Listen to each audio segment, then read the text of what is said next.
খুলনাঞ্চলের রাষ্ট্রায়ত্ত ৯টি পাটকল বন্ধ হয়েছে প্রায় ৪.৫ বছর আগে। দিনে দিনে ধ্বংস হচ্ছে প্রতিটি মিলের কোটি কোটি টাকার যন্ত্রপাতি ও অবকাঠামো। কিন্তু এখনও মিলগুলো ব্যবস্থাপনার কাজে আছে ৯ শতাধিক কর্মকর্তা কর্মচারী।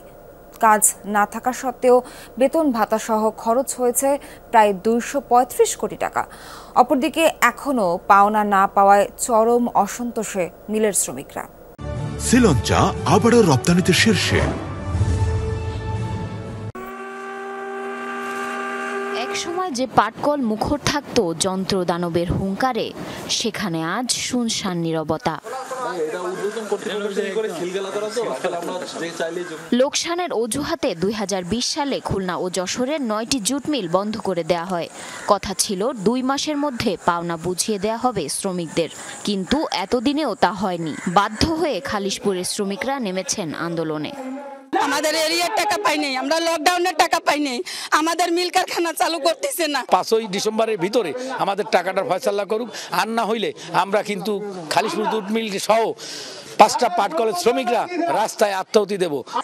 চালু না থাকলেও খুলনার মিলগুলো দেখাশোনার জন্য ৯ শতাধিক কর্মকর্তা কর্মচারী স্বপদে বহাল আছেন।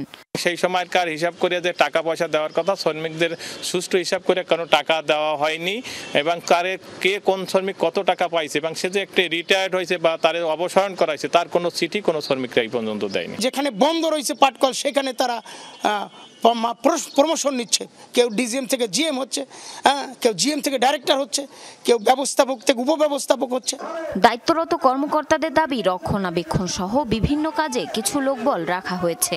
এটা আমি পরে থাকা না থাকা তো আমার ব্যাপার না, আমার চাকরি দিছে, আমি এখানে আসছি, আমি একটা কাগজ নিয়ে আসছি, আমি কেন রয়েছি এই কথার জবাব তার আমি দিতে পারবো না। আমাদের কেন রাখছে সেটা হলো এই সব মিলের যে সহায় সম্পত্তি, পেমেন্ট, আনুষঙ্গিক কাজ, লিজ প্রক্রিয়া, অন্যান্য কাজগুলো করার জন্যই আমরা এটা কাজ করে যাচ্ছি।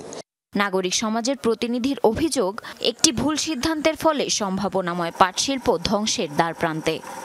৫০০ কোটি টাকা ভর্তুকি দিয়ে যখন এই কারখানা বন্ধ করা হয় শ্রমিকদের দেনা পাওনা দিয়ে, তখন মাত্র ১,০০০ থেকে ১,২০০ কোটি টাকা খরচ করলে এটি আধুনিকায়ন করে লাভজনক প্রতিষ্ঠানে পরিণত করা সম্ভব। তারা কি করলো?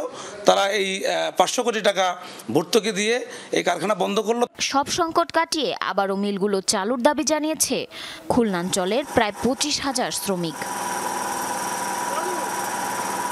জারিন অর্নি, যমুনা নিউজ।